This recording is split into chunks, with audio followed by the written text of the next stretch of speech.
सुरम्यं विशालं प्रकामं सरित्तारहारैललामन्निकामं हिमाद्रिललाटे पदे चैव सिन्धु प्रियं भारतं तत् सदा दर्शनीयं प्रियं भारतं तत् सदा दर्शनीयम्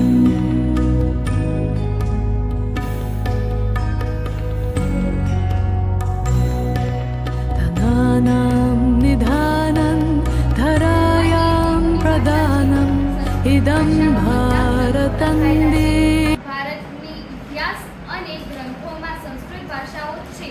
સંસ્કૃત એ આપણી સંસ્કૃતિ છે. સંસ્કૃત ભાષાઓમાં વેદો, પુરાણો, ઉપનિષદો અને અન્ય ધાર્મિક ગ્રંથો લખાયેલા છે. વર્તમાન સમયમાં જે ભાષાઓ છે તેમનો ઉદ્ભવ સંસ્કૃત ભાષામાંથી થયેલો હોવાનું મનાય છે. આજે આપણી શાળાઓમાં સંસ્કૃત વિષય એક સામાન્ય વિષય તરીકે રાખવામાં આવે છે. એ આપણા દેશનું દુર્ભાગ્ય છે.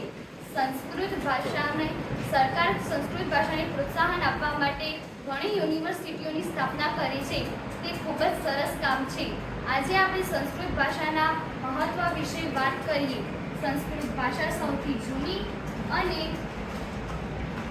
જૂની ભાષા માનવામાં આવે છે. તેનો ઉદ્ભવ 3500 વર્ષ પહેલાં થયેલો હોવાનું ગણાય છે. આજની આધુનિક ભાષાઓ જેવી કે પંજાબી, બંગાળી, મરાઠી, ગુજરાતી આ ભાષાઓનો ઉદ્ભવ સંસ્કૃત ભાષામાં થયેલો હોવાનું ગણાય છે. સંસ્કૃત એ ભારતની શાસ્ત્રીય ભાષા છે. ઉત્તરાખંડમાં સંસ્કૃત એ રાષ્ટ્રભાષા તરીકે રાખવામાં આવે છે. આજે જ્યારે કોઈ વિધિ કરવામાં આવે ત્યારે સંસ્કૃત ભાષામાં જ બધા મંત્રોનું ઉચ્ચારણ કરવામાં